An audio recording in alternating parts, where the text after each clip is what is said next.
welcome you all in the Science Forum Coaching Academy. Today we are going to discuss about fifth evidence of evolution, and before fifth evidence of evolution we have discussed four evidences, which are the morphological evidence, anatomical evidence, vestigial organs and embryological evidence. Okay, या सर्व evidences बद्दल आपल्याला information आहे. त्याचप्रमाणे आज आपण जो काय पाहणार आहोत पॅलेंटोलॉजिकल एव्हिडन्सेस, यामध्ये फॉसिल्स बद्दलचं डिस्कशन आहे. ओके, फॉसिल्स म्हणजे इंधन वगैरे. ठीक आहे. ओके, हाही एक एव्हिडन्स आहे की जो आपल्याला इव्होल्यूशन हे प्रोग्रेसिव्ह होतं, इव्होल्यूशन हे ग्रॅज्युअल होतं, याचा प्रूफ या ठिकाणी आपल्याला देतं. ठीक आहे ना. ओके, तर आपण पॅलेंटोलॉजिकल एव्हिडन्सेसमध्ये काय पाहणार आहोत.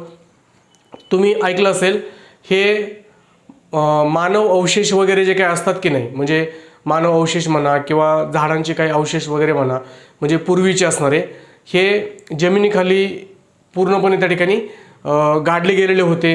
हे आपण बऱ्याच दिवसापासून शिकतो आहोत हिस्ट्रीमध्ये, जॉग्राफीमध्ये वगैरे वगैरे. आणि त्यांचा जो स्टडी आहे, त्यांचा स्टडी आपल्याला या ठिकाणी पॅलेंटोलॉजिकल एव्हिडन्समध्ये येणार आहे.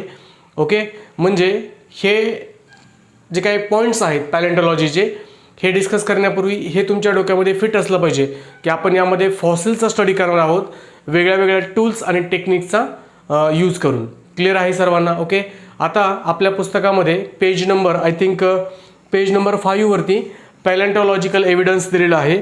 आणि पेज नंबर 5 वरती पॅलेंटोलॉजिकल एव्हिडन्स तुम्ही डिस्कस करत असताना किंवा पाहत असताना त्यांनी पहिल्या स्टार्टलाच एक क्वेश्चन विचारला आहे.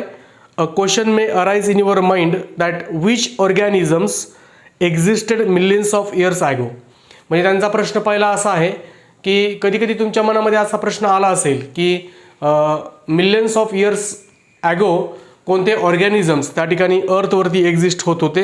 येस, डेफिनेटली असा प्रश्न आपल्या मनामध्ये येतोच. आणि हे आपण कशा प्रकारे सांगू शकतो. ओके, काही सिक्रेट्स आहेत का विच आर हिडन इन दी अर्थ, काही असे सिक्रेट्स आहेत का, असा त्यांचा प्रश्न आहे किंवा असा प्रश्न त्यांनी आपल्या पुस्तकामध्ये विचारलेला आहे. आणि त्याचंच उत्तर आपण पॅलेंटोलॉजिकल एव्हिडन्सेस या हेडिंग अंडर देणार आहोत. ओके, आता हे पहा, ज्यावेळेस आपण जमिनीमध्ये किंवा जमिनीचं खोदकाम करतो, म्हणजे जमीन खोदल्यानंतर आपल्याला बऱ्याच प्रमाणामध्ये अवशेष सापडतात.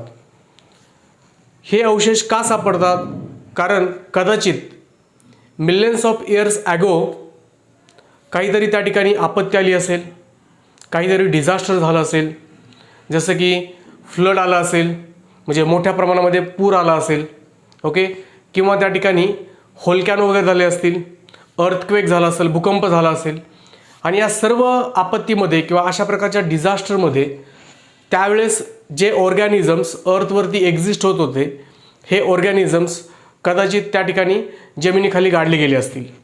लँडस्लाईड वगैरे झालं असेल, म्हणजे जमीन सरकणं वगैरे, आणि ह्यामध्ये हे भरपूर ऑर्गॅनिझम्स त्या जमिनीमध्ये गाडले गेले असतील. म्हणूनच तर आपण ज्यावेळेस जमिनीचं खोदकाम करतो त्यावेळेस आपल्याला हे वेगवेगळ्या प्रकारचे अवशेष सापडतात. ओके, तुम्ही पाहिलं असेल तुमच्या हिस्ट्रीमध्ये त्या ठिकाणी मोहेंजोदडो किंवा म्हणजे असे बरेच काही काही गोष्टी तुम्ही ऑलरेडी पाहिलेल्या आहेत. ओके, येस, म्हणजे हिस्ट्री या सब्जेक्टमध्ये. परंतु आपण त्याला थोडंफार सायन्सशी जोड देऊया आणि कशाप्रकारे आपण त्यामध्ये अवेलेबल असणारी इन्फॉर्मेशन ग्रास्प करू शकतो हे पाहूया. कळते सर्वांना. ओके, तर मग त्यांनी काय काय दिले पहा.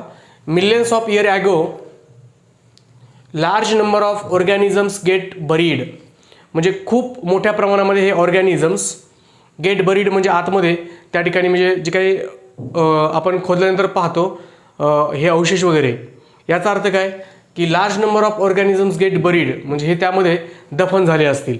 Okay, large number of organisms का बरं दफन झाले असतील, ड्यू टू डिझास्टर्स, काही आपत्तींमुळं. कशा प्रकारच्या डिझास्टर्स वगैरे आहेत, फ्लड, पूर आला असेल, अर्थक्वेक, भूकंप झाला असेल, व्होल्कॅनो, लँडस्लायडिंग वगैरे असे प्रॉब्लेम्स आले असतील. आणि म्हणून millions of years ago the organisms were get buried inside the earth. कळलं का सर्वांना. ओके, पहिला पॉईंट क्लिअर आहे. ओके, आता हे इनसाइड दी अर्थ बरीड झालेले आहेत, त्या ठिकाणी दफन झालेले आहेत. ओके, यस, नाव दफन वगैरे झालेले आहेत. मग आपण हे कसं ओळखलं, खोदल्यावरती आपल्याला त्याचे रेमनंट्स अँड इम्प्रेशन्स पाहायला भेटतात. म्हणजे त्या ठिकाणी त्यांचे जे काही हाडं वगैरे आहेत, काही लोकांच्या म्हणजे काही ऑर्गॅनिझमच्या कवटी वगैरे म्हणा, ओके, डोक्याचा भाग किंवा त्या ठिकाणी हाडांचा भाग वगैरे अवेलेबल आहे. आणि त्यावरून आपण असं म्हणू शकतो की remnants and impressions of such organisms remained preserve underground. म्हणजे जमिनीमध्ये खोदल्यानंतर अंडरग्राऊंडमध्ये त्या ठिकाणी त्याचे अवशेष हे आपल्याला पाहायला भेटतात. रेमनंट्स म्हणजे त्या ठिकाणी अवशेष वगैरे, इम्प्रेशन्स म्हणजे काय, ते अवशेष समजा कुजून गेल्यानंतर जे काय पाठीमागे इम्प्रेशन्स वगैरे राहतात ते इम्प्रेशन्स आपल्याला पाहायला भेटतात. या ठिकाणी तुम्ही साईडला डायग्राममध्ये हे इम्प्रेशन्स पाहू शकता. So remnants and impressions of such organisms remain preserve underground. म्हणजे जमिनी खोदल्यानंतर अंडरग्राऊंडमध्ये ह्याचे जे काही अवशेष आहेत किंवा इम्प्रेशन्स आहेत हे प्रिझर्व्ह राहिलेले आहेत. आणि यालाच आपण काय म्हणतो, this is called as fossils. These are called as fossils हे आपल्याला माहीत आहे. Okay, now study of fossil is an important aspect of evolution. हेही आपल्याला कळते. म्हणजे आपण या ठिकाणी इव्होल्युशनचा अभ्यास करत असताना फॉसिलचा स्टडी करणं अत्यंत महत्त्वाचं आहे. मग आपण ह्या फॉसिलबद्दलची किंवा जे काही रेमनंट्स वगैरे आहेत किंवा जे काही अवशेष वगैरे आहेत, या अवशेषांबद्दलची जी काही इन्फॉर्मेशन आहे, ही इन्फॉर्मेशन कशा प्रकारे ग्रास्प करू शकतो, तर त्या ठिकाणी आपल्याकडे एक मेथड आहे, that is known as carbon dating method. Okay, carbon dating method. Okay, लक्षात ठेवा. आता कार्बन डेटिंग मेथड ह्याचं थोडंफार बॅकग्राऊंड सांगतो आणि मग आपण त्या ठिकाणी ह्या व्हाईट बोर्डवरती काय लिहिलेलं आहे ते पाहूया. कार्बन डेटिंग मेथडमध्ये आपण काय करतो जनरली, किंवा कशा प्रकारे ही मेथड डेव्हलप झाली हे पहा. ज्यावेळेस एखादा ऑर्गॅनिझम किंवा ॲनिमल्स वगैरे जिवंत असतात त्यावेळेस ते काय करतात, त्यावेळेस ते जमिनीवरती अवेलेबल असणारा चारा वगैरे खातात, बरोबर आहे की नाही. आता जमिनीवरती अवेलेबल असणारा चारा खातात म्हणजे त्या ठिकाणी वनस्पती वगैरे खातात. ठीक आहे, तर वनस्पतीमध्ये एक स्पेशल कॅपॅसिटी असते. तुम्हाला सर्वांना माहीत आहे की ॲटमॉस्फिअरमधला कार्बन या वनस्पती काय करतात, ॲब्झॉर्ब करून घेतात, बरोबर आहे नाही. ओके, वनस्पती काय करतात त्या ठिकाणी ॲब्झॉर्ब करून घेत असतात. आता हा जो काही कार्बन आहे, हा कार्बन दोन फॉर्ममध्ये असतो. कोणत्या कोणत्या फॉर्ममध्ये असतो, C12 कार्बन 12 या फॉर्ममध्ये असतो, आणि अजून दुसरा फॉर्म असतो तो म्हणजे C14 कार्बन 14. ओके, तर या ठिकाणी ह्या दोन फॉर्ममध्ये हा कार्बन असतो आणि हा कार्बन ॲब्झॉर्ब करून घेण्याचं काम कोण करतं, वनस्पती करतात. ठीक आहे, आता ह्या जे काही वनस्पती वगैरे आहे किंवा हा जो काही चारा वगैरे आहे, हे चारा खाण्याचं काम कोण करतं, त्या ठिकाणी हे ॲनिमल्स, ऑर्गॅनिझम्स वगैरे वगैरे. म्हणजे याचा अर्थ असा झाला की या वनस्पतीने जो काही ॲब्झॉर्ब करून घेतलेला C12 आणि C14 आहे, हा डेफिनेटली त्या ठिकाणी त्या ऑर्गॅनिझमच्या पोटामध्ये जाणार, कारण तो त्या ठिकाणी चारा वगैरे खात असतो. म्हणजे ज्यावेळेस लिव्हिंग बेईंगमध्ये असतो किंवा जिवंत असतो हा ऑर्गॅनिझम, त्यावेळेस तो कशाचं कन्झम्पशन करतो, कार्बन 12 आणि कार्बन 14चं कंटिन्युअस कन्झम्पशन करत असतो. कळते का सर्वांना. ओके, कंटिन्युअस कन्झम्पशन करत असतो. म्हणून लिव्हिंग असताना किंवा त्या ठिकाणी जिवंत असताना कार्बन 12 आणि कार्बन 14 यांचा रेशिओ त्या बॉडीमध्ये कॉन्स्टंट असतो. कळते का सर्वांना. परंतु जर समजा तो ऑर्गॅनिझम डाय झाला किंवा त्या ऑर्गॅनिझमची डेथ झाली तर मग होतं काय, डेथ झाल्यानंतर मात्र तो काय चारा वगैरे खाणार नाही, म्हणजे त्याचं कार्बन कन्झम्पशन जागेवरती काय झालं, स्टॉप झालं. म्हणजे तो काय कन्झ्युम करणार नाही, कार्बन 12 पण कन्झ्युम करणार नाही आणि कार्बन 14 पण कन्झ्युम करणार नाही थ्रू प्लांट्स. क्लिअर आहे. म्हणजे त्याचं कन्झम्पशन जागेवरती स्टॉप झालं. आता प्रश्न असा आहे की या दोघांचं करायचं आहे काय आपल्याला, हे पहा. कार्बन 12 हा नॉन रेडिओ ॲक्टिव्ह आहे. कसा आहे, non radio active. Non radio active म्हणजे त्या ठिकाणी तो ज्यावेळेस तो ऑर्गॅनिझम डेथ झाला आहे त्या पर्टिक्युलर टाईमला त्या ऑर्गॅनिझममध्ये जेवढा कार्बन 12 होता तेवढा कार्बन 12 कायम राहणार आहे. कळते का सर्वांना. कायम त्या बॉडीमध्ये राहणार आहे. ज्यावेळेस आपण ती बॉडी त्या ठिकाणी बरी करून टाकू किंवा त्या ठिकाणी ती बॉडी दफन करून टाकू त्यावेळेस, म्हणजे त्या बॉडीमध्ये थ्रू आउट लाईफ स्पॅन म्हणजे आफ्टर डेथ थ्रू आउट स्पॅनमध्ये कार्बन 12 हा नेहमी कसा राहणार आहे, कॉन्स्टंट राहणार आहे. परंतु कार्बन 14 हा नॉन रेडिओ ॲक्टिव्ह नसतो, म्हणजे तो रेडिओ ॲक्टिव्ह असतो. कार्बन 14 कसा आहे, रेडिओ ॲक्टिव्ह आहे. हा नॉन रेडिओ ॲक्टिव्ह आहे. हा रेडिओ ॲक्टिव्ह आहे म्हणजे डेथ झाल्यानंतर तो त्या बॉडीमधून काय होणार आहे, रेडिओ ॲक्टिव्ह म्हणजे त्या ठिकाणी तो कमी कमी होणार आहे. कळते का सर्वांना. ओके, म्हणजे हेच आपल्याला त्या ठिकाणी टेक्निक यूज करायचं आहे कार्बन डेटिंग मेथडमध्ये. ओके, मग आपण कसं करतो, त्या ठिकाणी समजा एखादा ऑर्गॅनिझम आहे आणि हा खूप दिवसांपूर्वी त्या ठिकाणी एक्सपायर झाला आहे, त्याची डेथ झाली. मग तो किती दिवसांपूर्वी डेथ झाली त्याची, ती जर माहिती आपल्याला काढायची असेल तर आपण 1 नंबरला काय करायचं, कार्बन 14ची रेडिओ ॲक्टिव्हिटी फाइंड आउट करायची. ओके, कार्बन 14ची रेडिओ ॲक्टिव्हिटी फाइंड आउट करायची. त्या ॲक्च्युली टाईमचं वगैरे एक्सप्रेशन असतं e⁻⁻ वगैरे, पण तुमच्या सिलेबसमध्ये नाही. तुम्ही फक्त एवढं लक्षात ठेवा की कार्बन 14ची रेडिओ ॲक्टिव्हिटी फाइंड आउट करायची. त्याचप्रमाणे अजून काय फाइंड आउट करायचं, कार्बन 14 आणि कार्बन 12 या दोघांचा रेशिओ फाइंड आउट करायचा आणि त्यावरून हे शोधायचं की किती दिवसांपूर्वी किंवा किती वर्षांपूर्वी त्या ठिकाणी तो ऑर्गॅनिझम जमिनीमध्ये किंवा अर्थमध्ये बरी झाला होता किंवा दफन झाला होता. यालाच आपण काय म्हणतो, कार्बन डेटिंग मेथड. ओके, पाहू आपण काय बोललो ते. So carbon consumption of animals and plants stops after death. Death झाल्यानंतर कार्बन कन्झम्पशन ॲनिमलचं आणि प्लांटचं काय होत असतं, स्टॉप होत असतं. आणि तेव्हापासून since then only the decaying process of carbon 14 takes place. Only decaying म्हणजे काय, कमी होणे. कारण कार्बन 14च डिके होणार आहे. डिके होणे म्हणजे कमी होणं. कार्बन 14 का डिके होणार आहे, कारण कार्बन 14 कसा आहे, रेडिओ ॲक्टिव्ह. कार्बन 12 डिके होईल का, नाही होणार, कारण का तो कसा आहे, त्या ठिकाणी नॉन रेडिओ ॲक्टिव्ह.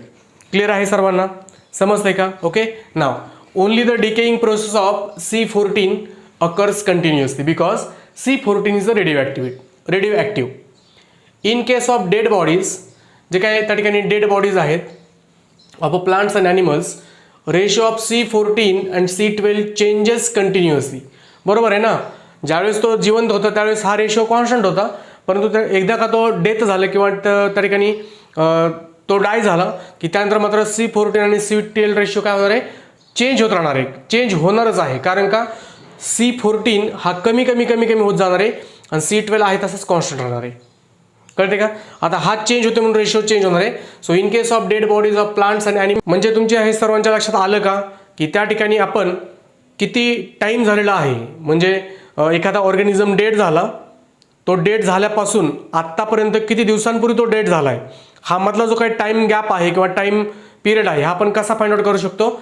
नंबर 1, आपण त्या ठिकाणी रेडिओ ॲक्टिव्हिटी ऑफ C14 वरून, त्याचप्रमाणे C14 to C12 रेशो, या 2 गोष्टींवरून आपण त्या ठिकाणी हा टाईमपास त्या ठिकाणी काढू शकतो. कळते का सर्वांना. ओके, मग तुम्हाला सर रेडिओ ॲक्टिव्हिटी कसं, तर त्यासाठी स्पेशल त्या ठिकाणी इक्वेशन आहे AT = A0 e⁻⁻ परंतु हे इक्वेशन तुमच्या सिलेबसमध्ये नाही. क्लिअर आहे सर्वांना. ओके, तर आपण सध्या तरी एकच लक्षात ठेवायचं. So we can determine the time passed after death by radioactivity of C14 and the ratio of C14 to C12. लक्षात आलं सर्वांच्या. Okay, yes. आता म्हणजेच काय, by measuring radioactivity of C14 and the ratio C14 to C12 we can determine the time passed after the death. This is known as a carbon dating method. Clear आहे सर्वांना. आता या carbon dating मेथडचा अत्यंत महत्त्वाचा use म्हणजे आपण त्या ठिकाणी age of human fossils and manuscripts in the palaeontology and अँथ्रोपॉलॉजीमध्ये डिटरमाइन करू शकतो. सांगायचं तात्पर्य एवढं आहे, carbon dating method is use to determine the age of human fossils.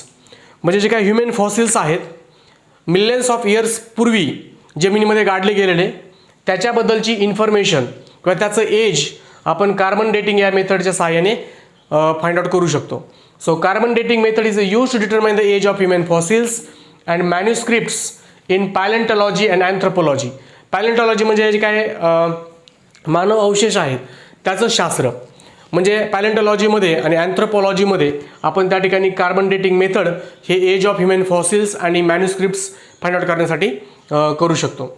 Bye this technique it becomes very easy to deduce the information about erstwhile organism. म्हणजे जे काय अर्थमध्ये गाडले गेलेले ऑर्गॅनिझम्स आहेत, या ऑर्गॅनिझमची जी काय इन्फॉर्मेशन आहे ती कलेक्ट करणं हे खूप सिम्पल झालं आहे by using method called as a carbon dating. Okay, नाव इट सीम्स आता कार्बन डेटिंग या मेथडवरूनच हे आपल्या सर्वांच्या लक्षात आलेलं आहे. It seems that vertebrates have been developed from invertebrates. Clear आहे सर्वांना. हा एक शोध आहे एक प्रकारचा, असं आपण म्हणू शकतो. लक्षात आलं. आता तुम्हाला हे सर्वांना समजलं की आपण पॅलेंटॉलॉजिकल एव्हिडन्सेसमध्ये फॉसिल्सबद्दल इन्फॉर्मेशन पाहिली, millions of years ago large number of organisms get buried inside the earth and due to the disasters like flood, earthquake, volcano, landslides वगैरे वगैरे. So remnants म्हणजे अवशेष आणि impressions of such organisms remains preserved in the underground. Okay, now these are called as a fossils and study of fossil is a very important in case of evolution. Clear आहे सर्वांना. त्यानंतर carbon dating method आपण पाहिली. Carbon dating मेथडमध्ये तुम्हाला मी सांगितलं होतं carbon consumption ज्यावेळेस ऑर्गॅनिझम लाईव्ह असतो, जिवंत असतो, त्यावेळेस मात्र त्याचं कंटिन्युअसली चालू असतं आणि तो जिवंत असताना C14:C12 रेशो कॉन्स्टंट असतो. परंतु एकदा का तो ऑर्गॅनिझम डेड झाला किंवा डेड झाल्यानंतर मात्र C14:C12 रेशो चेंज होतो, कारण C14 आहे रेडिओ ॲक्टिव्ह, तो कमी होत जातो कारण त्याची डिकेइंग प्रोसेस असते. Okay, so decaying process of C14 occurs continuously because C14 is a radioactive whereas a C12 is a non radioactive. लक्षात ठेवायचं हे सर्वांनी. त्यानंतर by measuring radioactive C14:C12 ratio we can determine time passed after the death. This is known as a carbon dating technique or method. लक्षात ठेवायचं सर्वांनी. Okay, आणि या कार्बन डेटिंग टेक्निकमुळं त्या ठिकाणी आपल्याला इन्फॉर्मेशन डिड्यूस करणं की जे ऑर्गॅनिझम्स फाईल ऑर्गॅनिझम्स जे काय आहेत जमीनमध्ये गाडलेले वगैरे त्यांच्याबद्दलची इन्फॉर्मेशन कलेक्ट करणं सोपं जाते. ओके, तर मला वाटतं हे लेक्चर तुम्हाला सर्वांना एकदम डिटेलमध्ये कळलं असेलच. तर तुम्ही आजचा जो काय असाइनमेंट आहे असाइनमेंटमध्ये तुम्ही त्या ठिकाणी 5 नंबर हेडिंग टाकायचं. हे जे काय फळ्यावरती सगळं दिसतं हे प्रॉपरली लिहून घ्यायचं. हे तुम्हाला मी व्हॉट्सअपच्या ग्रुपवरती शेअर करणारच आहे. त्याचप्रमाणे तुम्ही पेज नंबर 11 वरती क्वेश्चन 7 मधला ई सॉल्व्ह करायचा आहे. पेज नंबर 10 वरती क्वेश्चन 2 मधला सी सॉल्व्ह करायचा आहे. ओके, तर मला वाटतं हे लेक्चर तुम्हाला सर्वांना समजलं असेल. असाइनमेंट काय करायचं हेही तुम्हाला एकदम क्लिअर झालेलं असेल. हा असाइनमेंट तुम्ही आपल्या व्हॉट्सअप ग्रुपवरती मला शेअर करू शकता आणि आपण या ठिकाणी थांबूया. All the best. Thank you very much.